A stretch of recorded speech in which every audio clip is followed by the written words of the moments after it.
ஈடு இணையற்ற நாமத்தில் உங்களை நான் வாழ்த்துகின்றேன். இந்த புதிய மாதத்தில் நாம் அனைவரும் பிரவேசிப்பதற்கு கடவுள் ஒரு நல்ல ஒரு வாய்ப்பை அவர் தந்திருப்பதை நினைத்து நாம் கடவுளுக்கு நாம் நன்றியுள்ளவர்களாக நாம் காணப்படுவோம். நம்முடைய கேலண்டரில் 12 மாதங்கள் இருக்குது, அது நமக்கு நன்றாக தெரியும். இந்த 12 மாதங்களில் பெரும்பாலான மாதங்களுடைய பெயர்களை நம்ம எடுத்துக்கிட்டோன்னா ரோம மதத்தோடு கூட அது தொடர்புடையதாக, அவங்க கலாச்சாரத்தோடு கூட பின்னி பிணைந்த ஒரு நிகழ்வாக அது இருப்பதை நீங்கள் வரலாற்றை நீங்கள் வாசிக்கும் போது நீங்கள் அறிந்து கொள்ள முடியும். அதன் அடிப்படையில் நம்ம பார்ப்போம்னு சொன்னால், ஜூனோ அப்படின்ற ஒரு ரோமானிய கடவுளின் நினைவாக வைக்கப்பட்ட ஒரு மாதத்தின் பெயர் தான் ஜூன் அப்படின்ற ஒரு மாதம். ஸோ அந்த மாதத்தில் தான் இன்றைக்கி நம்ம அந்த ஒரு புதிய ஒரு துவக்கத்தை நம்ம ஆரம்பித்திருக்கின்றோம். இந்த ஜூன் மாதம் வந்தாலே நம்முடைய நினைவுகளுக்கு பல காரியங்கள் கடந்து வரும். அதில் ஒரு சிலதை சொல்லணுன்னா, ஒரு கடுமையான ஒரு கோடை காலத்தில் நம்ம எல்லாருமே நம்ம வாழ்ந்து கொண்டு இருக்கிறோம், இருந்து கொண்டு இருக்கிறோம். இன்னும் அது ஃபுல்லாக முடியல. பட் இந்த ஜூனில் பார்த்திங்கன்னா எப்படி இந்த ஃபஸ்ட் வீக் செகண்ட் வீக்கில் அந்த மழை ஸ்டார்ட் ஆகும். அந்த மாரிக்காலம், கோடை காலம் போய் அந்த மாரிக்காலம் வருவதை நம்ம பார்க்கலாம். அதுக்கப்புறமா இந்த விடுமுறைகள் எல்லாம் முடிஞ்ச பிறகு நம்முடைய பிள்ளைகள் மீண்டும் பள்ளிகளுக்கும் கல்லூரிகளுக்கும் சென்று புதிய வகுப்புகளில் தங்களுடைய பாடங்களை படிப்பதற்கு இந்த மாதம் பேருதவியாக காணப்படும். இன்னொரு இம்பார்ட்டண்ட்டான திங் என்னென்னா, பெற்றோர்களுக்கு, பேரண்ட்ஸ்க்கு இந்த மாதம் பொருளாதார ரீதியாக கடும் சவாலை, நெருக்கத்தை தருகின்ற ஒரு மாதமாக இருக்கும். ஏன்னா அந்த லீவில், வெக்கேஷனில் எல்லோரும் ஊருக்கு போயிருப்போம், நம்ம பணம் எல்லாம் நம்ம செலவு பண்ணியிருப்போம். இந்த மாதம் பிள்ளைகளுக்கு ஃபீஸ் கட்டணும், யூனிஃபார்ம் வாங்கணும், புக்ஸ் வாங்கணும், அப்படி நிறைய அந்த காரியங்களை நம்ம சார்பு தேவைகளை நம்ம சந்திப்பதற்கு அந்த ஒரு சேலஞ்சாக நம்ம இருக்க போகிற ஒரு மாதம் இந்த மாதமாக இருக்கும். ஸோ இதெல்லாம் ஒரு புறத்தில் இருந்தாலும், இந்த ஜூன் மாதத்தில் நிறைய சிறப்பு தினங்களை நம்ம கொண்டாட இருக்கின்றோம். ஒரு சிலதை நான் சொல்கிறேன். உலக பெற்றோர்கள் தினத்தை இந்த மாதத்தில் நம்ம கொண்டாட போகிறோம். அதே போல் சுற்றுச்சூழல் தினம், இரத்த தான தினம், அகதிகள் தினம், தகப்பன்மார்கள் தினம் சொல்லிட்டு நிறைய சிறப்பு அந்த நாட்களை இந்த மாதத்தில் நம்ம அனுசரிக்க இருக்கின்றோம். இந்த புதிய மாதத்தில் அடியெடுத்து வைத்திருக்கின்ற நாம் அனைவருக்குமே கடவுள் தருகின்ற வாக்குத்தத்தமானது நம்ம வாசிக்க கேட்ட யோபு எழுதின புஸ்தகம் 5ஆம் அதிகாரத்தில் 9வது வசனத்தில் அது இடம்பெற்றிருக்கிறது. ஜோப் chapter 5 verse 9. This is the promise verse to all of us who step into this new month. அந்த வசனத்தை எல்லாருமே நம்ம சேர்ந்து வாசிக்கலாங்களா? யோபு 5ஆம் அதிகாரம் 9வது வசனம். ஆராய்ந்து முடியாத பெரிய காரியங்களையும் எண்ணி முடியாத அதிசயங்களையும் அவர் செய்கின்றார். He performs wonders that cannot be fathomed, miracles that cannot be counted அப்படின்னு சொல்லிட்டு அந்த வசனம் ரொம்ப அழகாக வேதாகமத்தில் இடம்பெற்றிருப்பதை நம்ம பார்க்க முடிகின்றது. எத்தனை பேருக்கு இந்த காரியம் உங்களுடைய வாழ்க்கையில் நடைபெறணும்னு சொல்லிட்டு ஒரு ஆசை, ஒரு ஆதங்கம் உங்களுக்கு இருக்குது? ஐ திங்க் எல்லாருக்குமே அந்த ஒரு எதிர்பார்ப்போடு கூட தான் இன்றைக்கி ஆண்டவருடைய சமூகத்தில் நம்ம அமர்ந்திருக்கிறோம்ல. ஸோ இந்த மாதத்தில் கடவுள் ஆராய்ந்து முடியாத பெரிய காரியங்களையும் எண்ணி முடியாத அதிசயங்களையும் நம்முடைய வாழ்க்கையில், நம்முடைய தேசத்தில் நம்ம கண்ணார பார்ப்பதற்கு கடவுள் நமக்கு கிருபை செய்ய போகின்றார். சமீபத்தில் ஒரு புஸ்தகத்தில் வாசித்த ஒரு சம்பவத்தை நான் உங்களுக்கு கூறி என்னுடைய செய்தியை நான் துவங்க நான் ஆசைப்படுகின்றேன். சில ஆண்டுகளுக்கு முன்பாக ஒரு பைபிள் காலேஜில் டீச் பண்ணுற ஒரு டீச்சர் லோக்கல் ட்ரெயினில் அவர் பயணம் செய்தாராம். அந்த யூனிட் ட்ரெயின், அந்த மெட்ரோ ட்ரெயின் சொல்கிறோம்ல, அந்த லோக்கல் ட்ரெயினில் அவர் அப்படி ட்ரெயினில் பயணம் செய்து கொண்டிருக்கும் பொழுது ஒரு ஸ்டேஷனில் ட்ரெயின் நின்றுச்சு. அந்த ஸ்டேஷனில் ஒரு குட்டி பையனும் அவங்க அப்பாவும் அந்த ட்ரெயினில் ஏறி இந்த ப்ரொஃபஸர் உட்கார்ந்த பக்கத்துலேயே அந்த குட்டி பையன் அமர்ந்து கொண்டானான். அவனை அப்படியே அவர் பார்த்து கொண்டே இருந்தார், அவனை அப்சர்வ் பண்ணிக்கிட்டே இருந்தாராம். அந்த பையனுடைய கரங்களில் அவன் பைபிள் வச்சுருந்தான். அதோடு கூட அந்த சண்டே ஸ்கூல் புக்ஸ், அந்த மெட்டீரியல்ஸ் எல்லாம் அதை வச்சுட்டு ரொம்ப சந்தோஷமாக அதை திரும்பி அதெல்லாம் பார்த்துக்கிட்டே இருந்தானான். அதை பார்த்து ரொம்ப அவர் வியப்படைஞ்சார். பரவாயில்ல, அந்த பையன் சின்ன வயசுலேயே ரொம்ப ஆர்வமாக இருக்கிறானேன்னு சொல்லிட்டு கொஞ்சம் அவங்ககிட்ட பேச்சு கொடுக்க ஆரம்பித்தார். உன் பேர் என்னப்பா, நீ என்ன படிக்கிற, எந்த ஸ்கூலில் இருக்க, எங்கே இருக்குது வீடு அப்படின்னு சொல்லிட்டு பேசிக்கிட்டே அப்படியே ஸ்பிரிச்சுவலாக அவனுக்கிட்ட பேச ஆரம்பித்தாராம். உன் கையில் சண்டே ஸ்கூல் புக்கெல்லாம் நான் பார்க்குறேன், நீ சண்டே ஸ்கூலுக்கு ரொம்ப ரெகுலராக போவியா அப்படின்னு கேட்டாராம். ஆமாம் அங்கிள், நான் வந்து ரெகுலராக போவேன், நிறைய எங்கள் டீச்சரெல்லாம் நிறைய அழகாக சொல்லி கொடுப்பாங்க, கலரிங் நிறைய கொடுப்பாங்க, அதெல்லாம் நான் வந்து உற்சாகமாக பண்ணிட்டு போவேன்னு சொல்லிட்டு ரொம்ப வெகுளித்தனமாக அவன் வந்து அந்த பதிலை கொடுத்தானான். அவனுடைய ஸ்பிரிச்சுவல் ஸ்டாண்டர்டை இன்னும் கொஞ்சம் எப்படி இருக்குன்னு சொல்லி செக் பண்ணணுன்னு சொல்லிட்டு, ஏன்னா ஒரு பைபிள் காலேஜ் ப்ரொஃபஸர், நிறைய அந்த அவருக்கு அந்த ஐடியா இருக்கும்ல, நிறைய வேதத்தை ரொம்ப இன்டெப்த்தாக அவங்க வந்து படிச்சிருப்பாங்க. ஸோ அதனால் ஒரு ட்ரிக்கி குவெஸ்டினை வந்து அந்த குட்டி பையன்கிட்ட வந்து கேட்டாராம். அது என்ன கேள்வினா, கடவுள் எங்கே இருக்கின்றார் என்பதை நீ சரியாக சொல்லிட்டினா நான் உனக்கு என்ன பண்ணுறேன்னா பரிசாக ஒரு ஆப்பிளை வந்து உனக்கு நான் தரேன்னு சொல்லிட்டு அந்த ப்ரொஃபஸர் அந்த பையனுக்கிட்ட சொன்னாராம். Tell me where God is and I will give you an apple அப்படின்னு சொல்லி சொன்னாராம். அந்த பையன் யோசிக்கிறான். அவரை பார்த்துட்டு குயிக்காக அவன் வந்து ரிப்ளை பண்ணான். அவன் கொடுத்த ரிப்ளை என்னென்னா, கடவுள் எங்கே இல்லை என்று நீங்கள் கூறுங்கள், அப்பொழுது ஒரு கூடை நிறைய ஆப்பிள் பழத்தை எங்கள் அப்பா கிட்ட சொல்லி நான் வாங்கி பரிசாக நான் உங்களுக்கு தரேன்னு சொல்லி அவன் சொன்னானா.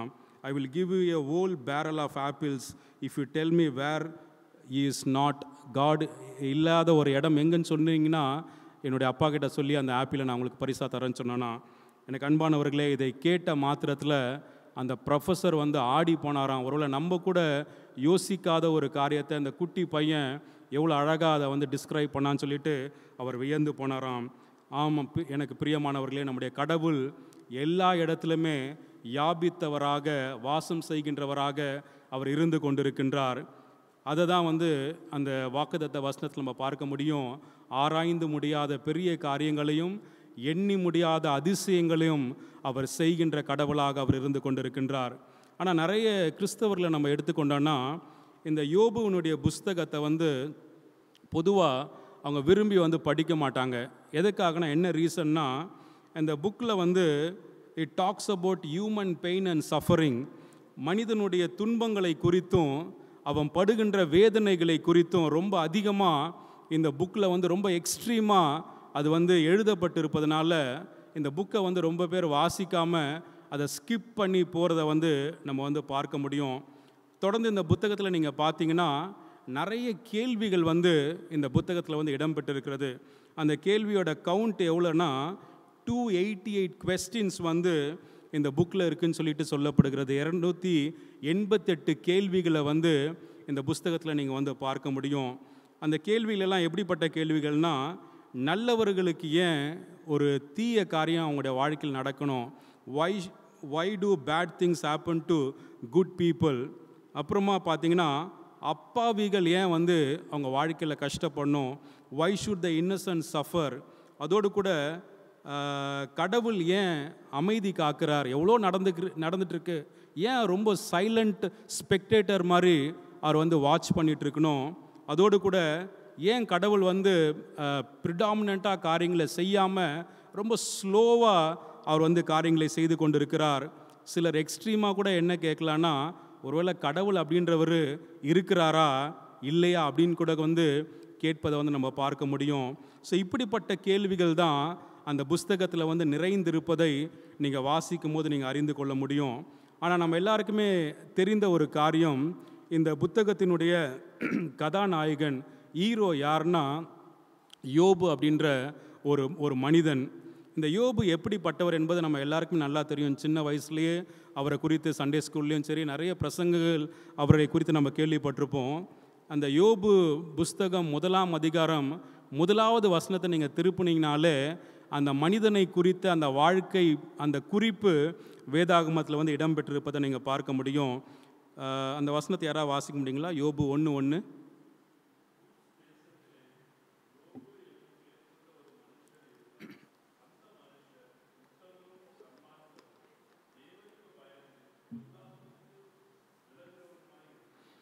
இங்கே 4 காரியம், ஐ திங்க் 5 காரியம் இருக்குல்ல. உத்தமனும் சன்மார்க்கனும் தேவனுக்கு பயப்படுகிறவனும் பொல்லாப்புக்கு விலகுகின்ற ஒரு மனிதனாக அவன் காணப்படுகின்றான். he was blameless and upright, he feared God and shunned evil அப்படின்னு சொல்லிட்டு அங்கே நீங்கள் பார்க்க முடியும்.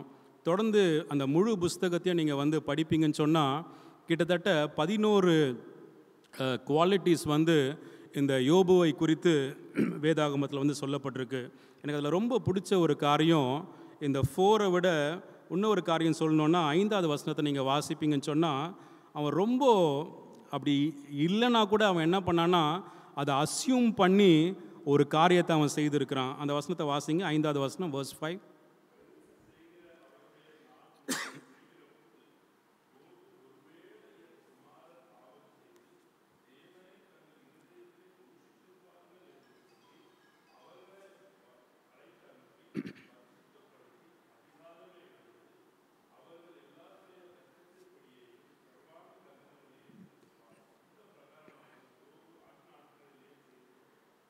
இங்கே பார்க்குறோம், அவங்க பிள்ளைங்க வந்து பாவம் செஞ்சாங்கன்னு இங்கே கொடுக்கல.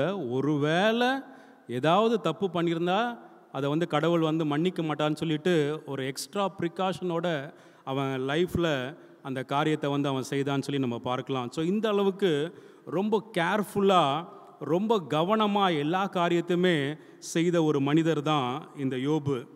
இந்த யோபு போல இந்த உலகத்தில் ஒரு மனுஷரை பார்ப்பது வந்து ரொம்ப கஷ்டம். இப்படிப்பட்ட குணாதிசயங்களோடு கூட உத்தமனாய், சன்மார்க்கனாய், கடவுளுக்கு பயப்படுகிறவர்களாய், பொல்லாப்பை கண்டு விலகுகின்றவர்கள் வந்து இன்றைக்கி ரொம்ப விரல் விட்டு எண்ணிடலாம். அந்த அளவுக்கு தான் இன்றைக்கி வந்து மக்கள் இருப்பதை நம்ம பார்க்கலாம். அவனுக்கு இன்னொரு காரியம் அவனை பற்றி சொல்லணுன்னா, his reputation for integrity make him a strong leader within his family and community.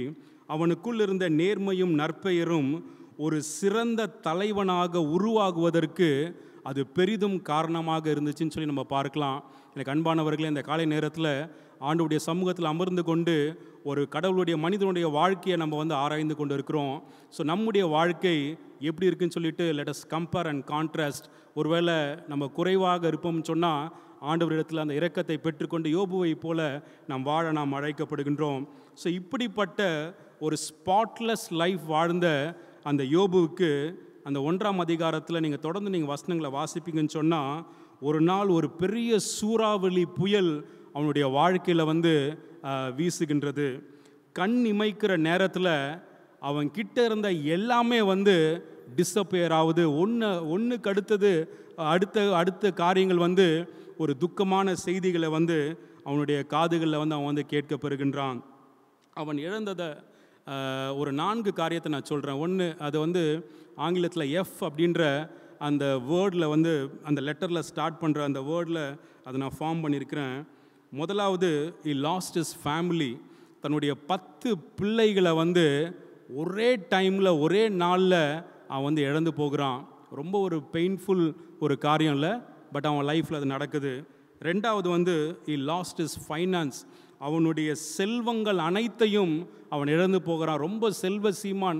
அந்த முதல் அதிகாரத்தில் நீங்கள் பார்த்தீங்கன்னா அவனுக்கு இருந்த அந்த டிஸ்கிரிப்ஷன் கொடுக்கப்பட்டிருக்கு. எவ்வளோ ஒட்டகம் இருந்துச்சு, எவ்வளோ எருதுகள் இருந்துச்சு, எவ்வளோ வேலைக்காரங்க, எல்லாமே அந்த லிஸ்ட் இருக்குது. ஸோ எல்லாமே அவனுடைய பொசிஷன் வந்து வேறு யாரோ வந்து அதை வந்து எடுத்துகிட்டு போயிடுறாங்க. ஒன்றுமே இல்லாமல் நிர்கதியாக அவன் வந்து விடப்படுகின்றான். 3வது, he lost his fitness. ரொம்ப திடகாத்திரமாக இருந்தவன், அநேகருக்கு ஒரு எடுத்துக்காட்டாக வாழ்ந்தவன், ஒரே நாளில் அவன் அந்த சரீரத்தில் வந்து ஒரு பயங்கரமான ஒரு வியாதியினால் அவன் வந்து அவதிப்படுகின்றான். ரொம்ப பார்ப்பதற்கு பரிதாபமான ஒரு நிலைக்கு அவன் தள்ளப்படுவதை நம்ம பார்க்கலாம். ஒரு நார்மல் ஹியூமன் பீயிங்கை போல இல்லாமல் ஒரு மிருகத்துக்கும் கேவலமானவனாக அவன்கிட்ட யாருமே போக முடியாத அளவுக்கு அப்படிப்பட்ட ஒரு வியாதி நிறைந்தவனாக அவனுடைய சரீரத்தில் அந்த ஆரோக்கியத்தை அவன் இழந்து போகின்றான். கடைசியாக he lost his friends. தன்னுடைய நண்பர்களை, தன்னுடைய வேலையாட்களை அவன் இழந்தவனாக அவன் காணப்படுகின்றான். 4 காரியம் சொன்னல. he lost his family, he lost his finance, he lost his fitness, he lost his friends. எனக்கு அன்பானவர்களே, இது எல்லாத்தையுமே இந்த மனிதன் இழந்தா கூட இந்த 4 எஃப் அவன் இழந்திருக்கிறான். பட் ஆனால் அவன் இழக்காத ஒரு எஃப் என்னன்னு பார்த்தீங்கன்னா, he never lost his faith. தன்னுடைய விசுவாசத்தை தன்னுடைய வாழ்க்கையில் இழக்காதவனாக அவன் வந்து ஜீவியம் செய்தான் என்பதை வேதம் நமக்கு கற்றுத்தருவதை நம்ம பார்க்கலாம். கடவுளோடு கூட தன்னுடைய உறவை அவன் ஒரு நாளும் வந்து அவன் இழந்து போகவே இல்லை. சூழ்நிலைகள் கடினமானாலும், அவன் நினைக்காத காரியங்கள் அவன் வாழ்க்கையில் நடந்தாலும், அடுத்தடுத்து அவன் தாங்க முடியாத நிகழ்வுகள் அவனை வந்து வருத்தினாலும் அவன் என்ன பண்ணல, கடவுள் மேலே அந்த விசுவாசத்தை அவன் விட்டு விடலை. அதோடு கூட கடவுளோடு கூட இருந்த அந்த ஐக்கியத்தை, அந்த உறவை விடாதபடிக்கு அவன் வாழ்ந்தான்னு சொல்லி நம்ம பார்க்கலாம். நம்ம கரங்களில் வைத்திருக்கிற வேத புஸ்தகத்தை நீங்கள் ஆதியாகமத்திலேருந்து வெளிப்படுத்தின விசேஷம் வரைக்கும் நீங்கள் வாசித்து பார்த்தீங்கன்னா, இந்த யோபுவை போல வாழ்க்கையில் சரீரத்தில் ஃபிசிக்கலாக சரி, மென்டலாக சரி, எமோஷ்னலாக சரி, ஸ்பிரிச்சுவலாக சரி கஷ்டப்பட்டவங்க யாருன்னு பார்த்தீங்கன்னா, அது நம்முடைய ஆண்டவராக இயேசு கிறிஸ்து மட்டும்தான். வேறு யாருமே அந்த அளவுக்கு ஒரு பெயின் அண்ட் ஆக்னி அண்ட் சஃபரிங்கை அவங்க வாழ்க்கையில் அவங்க அனுபவிச்சது கிடையாது. ஆனால் அப்படிப்பட்ட பாடுகளை தன்னுடைய வாழ்க்கையில் அவன் அனுபவித்து கொண்டிருக்கும் பொழுது அவன் என்ன செய்கிறான்னா, தன்னுடைய வாயை திறந்து அவன் கடவுளை தூஷிக்கவில்லை, கடவுளை குறை சொல்லவில்லை, கடவுளை பார்த்து ஏன் கடவுளே அப்படின்னு சொல்லிட்டு அவன் நொந்து கொள்ளவில்லை. மாறாக அவன் என்ன பண்ணுறான்னா, கடவுளை ஸ்தோத்தரித்தான் அப்படின்னு சொல்லிட்டு வசனங்கள் நமக்கு சொல்வதை நம்ம பார்க்கலாம். யாராவது வாசிங்க, முதல் அதிகாரத்தில் 20 to 22 வசனங்கள். Chapter 1 verse 20 to 22.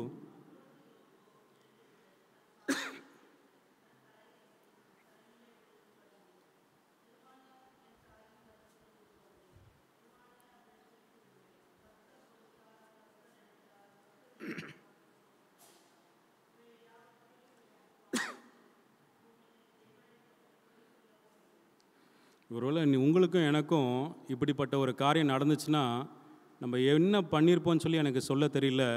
பட் ஆனால் இவன் என்ன பண்ணுறான், ரொம்ப கேஷுவலாக, அப்பொழுது யோபு எழுந்திருந்து தன் சால்வையை கிழித்து தன் தலையை சிரைத்து தரையிலே விழுந்து பணிந்து, நிர்வாணியாய் என் தாயின் கற்பத்திலிருந்து வந்தேன், நிர்வாணியாய் அவ்விடத்துக்கு திரும்புவேன், கர்த்தர் கொடுத்தார், கர்த்தர் எடுத்தார், கர்த்தருடைய நல்ல நாமத்துக்கு ஸ்தோத்திரம் சொல்லிட்டு கடவுளை ஸ்தோத்தரிக்கின்ற ஒரு மனப்பான்மை உடையவனாக தன்னுடைய வாழ்க்கையில் அவர் வாழ்ந்தார். இன்னொரு வசனத்தை நம்ம வாசிக்கலாம். 2ஆம் அதிகாரத்துக்கு நம்ம கடந்து வந்தோம்னா அதில் 9வது வசனம் 10வது வசனம். Chapter 2 verse 9 and 10.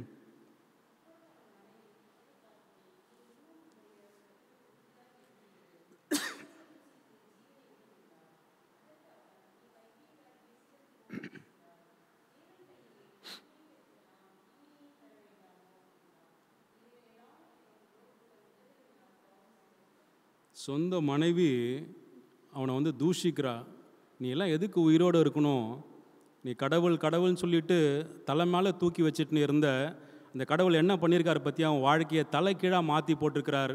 4 பேர் உன்னை பார்த்து ஏளனமாக பேசுகிற மாதிரி உன் வாழ்க்கையை அமைச்சிருக்கிறார். யாருமே உன்கிட்ட வர முடியல, எல்லாத்தையும் இழந்துட்டு நிர்கதியாக நீ நின்று கொண்டு இருக்கிற, இது வாழ்வதை விட நீ சாவது மேலுன்னு சொல்லிட்டு தன்னுடைய சொந்த மனைவி அவனை பார்த்து சொல்கிற போது அதற்கு யோபு கொடுத்த பதில், பைத்தியக்காரி பேசுவதை போல நீ பேசுறியம்மா, தேவனுடைய கரங்களில் நன்மையை அனுபவித்த நாம் தீமையை பெற வேண்டாமா அப்படின்னு சொல்லிட்டு ரொம்ப பொலைட்டாக, ரொம்ப ஆனஸ்டாக, ரொம்ப அப்ரப்டாக ஆண்டவருக்கு அந்த தன்னுடைய மனைவியை அவன் ஆலோசனை சொல்வதை நம்ம பார்க்கலாம். எனக்கு அன்பானவர்களே, இப்படிப்பட்ட ஒரு கடினமான ஒரு நிலையில தான் யோபு இருந்து கொண்டிருந்தார். பல மாதங்கள், பல வருடங்கள் அந்த வியாதியினால் அவர் கஷ்டப்பட்டார். யாருமே அவர்கிட்ட போக முடியாது. அந்த கொட்டாங்குச்சி இருக்குல்ல, அதை வைத்து கொண்டு தன்னுடைய சரீரத்தை அவர் அந்த சொறிவாராம். அதிலிருந்து ரத்தம், அந்த சீழ் எல்லாமே வெளியே வரும். ரொம்ப பார்ப்பதற்கு பரிதாபமான ஒரு நிலை. ஒருவேளை இன்றைக்கி நிறைய மாடர்ன் மெடிசன்ஸ் எல்லாம் இருக்குது. ஆனால் அந்த காலத்தில் நீங்கள் யோசித்து பாருங்கள், அப்படிப்பட்ட எந்த ஒரு டெவலப்மெண்ட்டுமே இல்லாத ஒரு காலகட்டத்தில் வாழ்ந்த இந்த மனிதர். ஆனால் வேதம் என்ன சொல்லுதுன்னா, இப்படிப்பட்ட கடினமான நேரத்தில் யோபு வாழ்ந்து கொண்டு இருக்கும் பொழுது தான் இந்த ஆறுதலான வார்த்தை யோபுவை தேடி வந்தது. அதை தான் 5ஆம் அதிகாரம் 9வது வசனத்தில் நம்ம பார்க்கலாம். ஆராய்ந்து முடியாத பெரிய காரியங்களையும் எண்ணி முடியாத அதிசயங்களையும் அவர் செய்கிறார் அப்படின்னு சொல்லிட்டு யோபுவனுடைய நண்பர் யோபுவை பார்த்து இந்த ஆறுதலான இந்த வார்த்தைகளை அவருக்கு சொல்வதை நம்ம பார்க்கலாம். எனக்கு அன்பானவர்களே, இந்த காலை நேரத்தில் ஆண்டுடைய சமூகத்தில் நம்ம அமர்ந்து கொண்டு இருக்கிறோம்.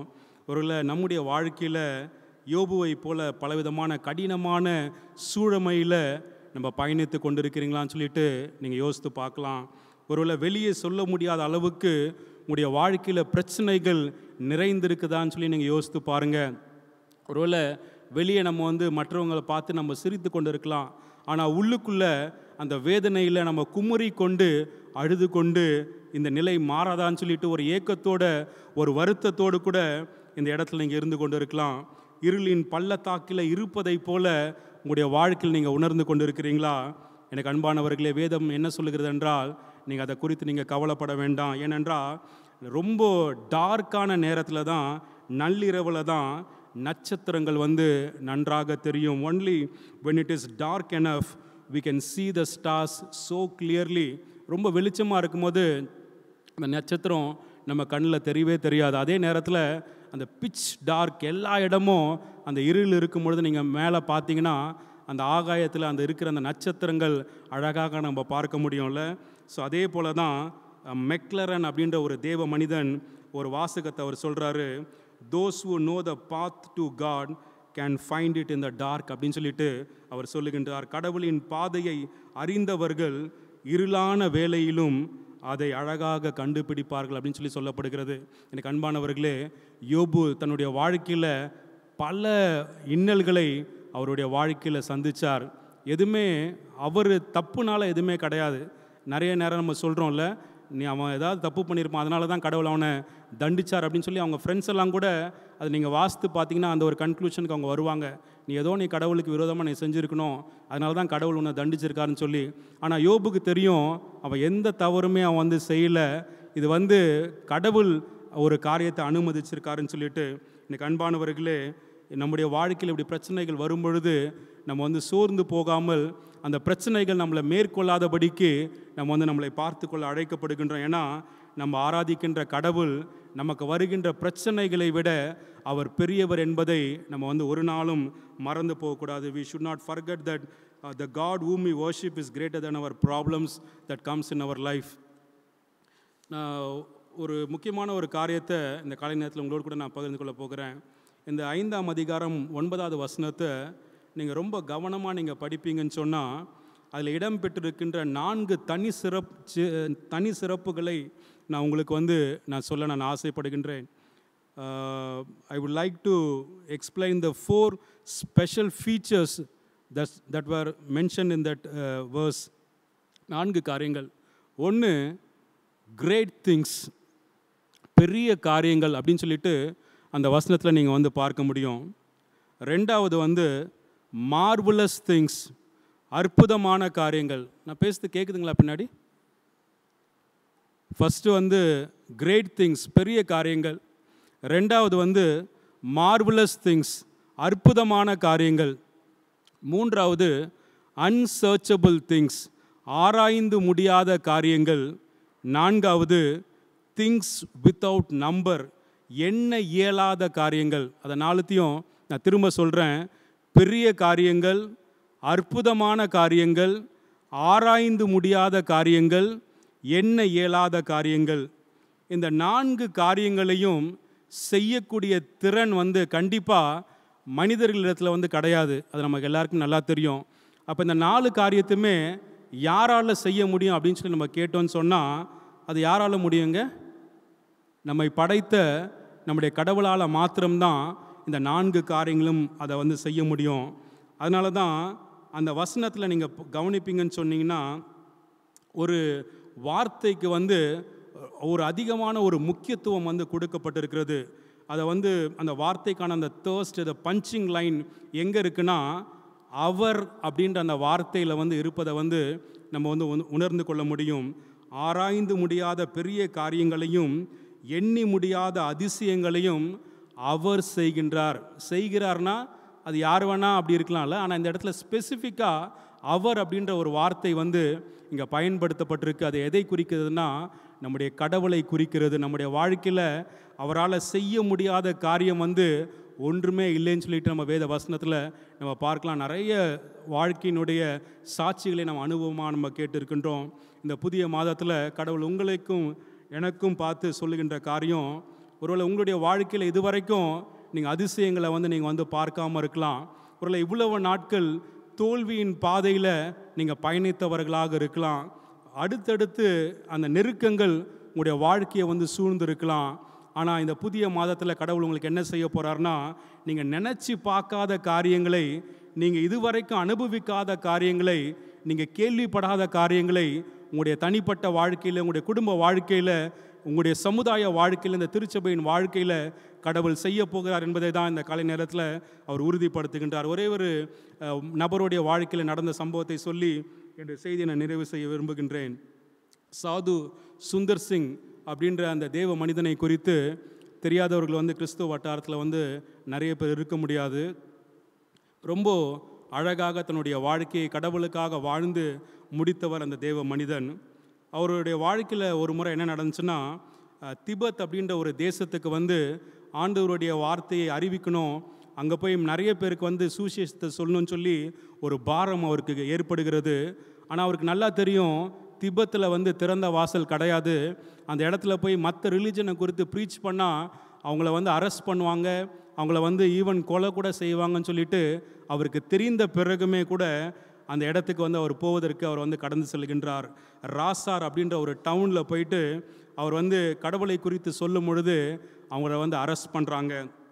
அவர் அரெஸ்ட் பண்ணி லாமாக்கள் இடத்துல கொண்டு போகிறாங்க. புத்திஸ்ட் கண்ட்ரிலெலாம் நீங்கள் பார்த்தீங்கன்னா லாமாக்கள் தான் இந்த தலைமை குருக்கள் மாதிரி.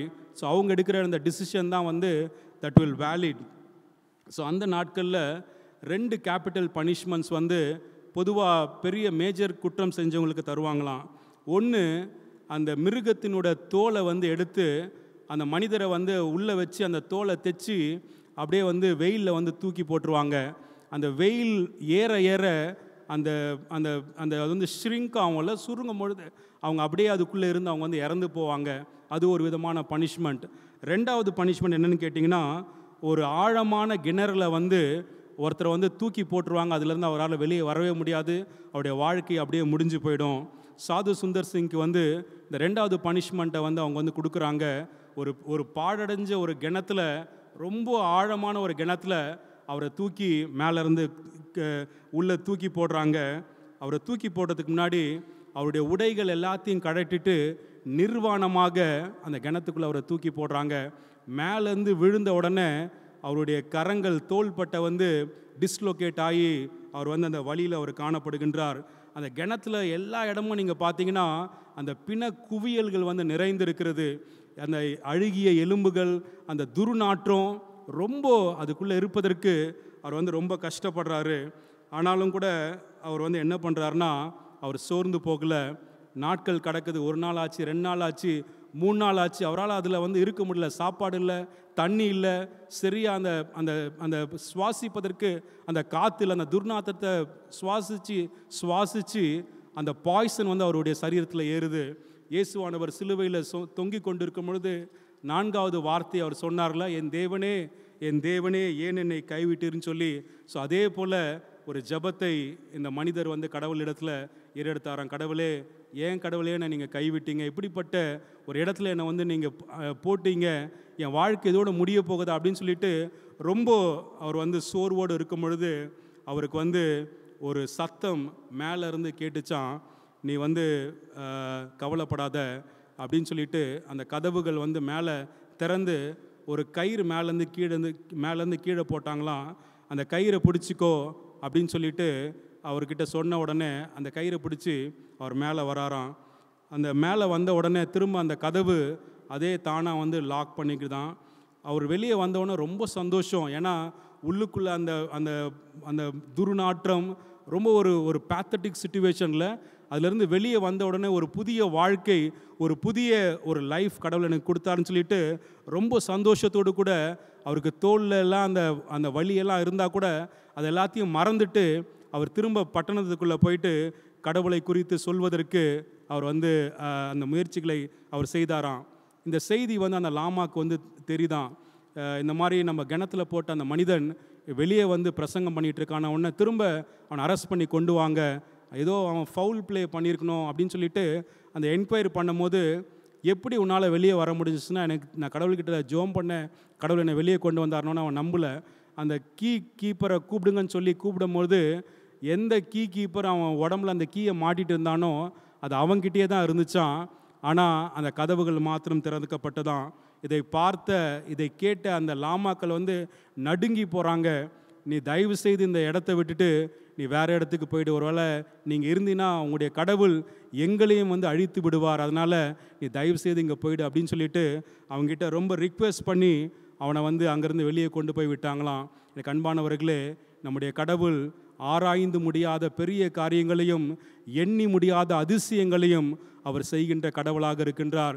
வெறும் சரித்திரத்தில் வெறும் வரலாற்றில் மட்டும் அவர் செய்தவர் கிடையாது, அவர் இன்னிக்கும் செய்ய வல்ல கடவுளாக இருக்கிறார். உங்களுடைய வாழ்க்கையிலுமே என்னுடைய வாழ்க்கையிலுமே அவர் செய்வதற்கு அவர் ஆயத்தமாக இருக்கிறார்.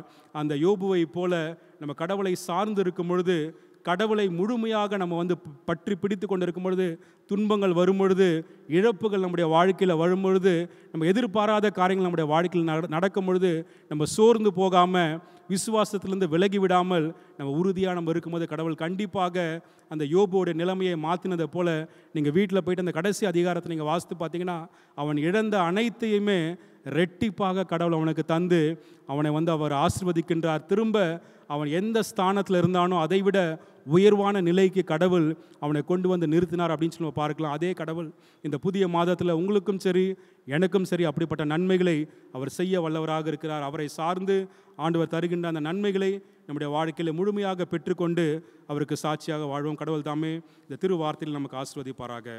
ஆமென்.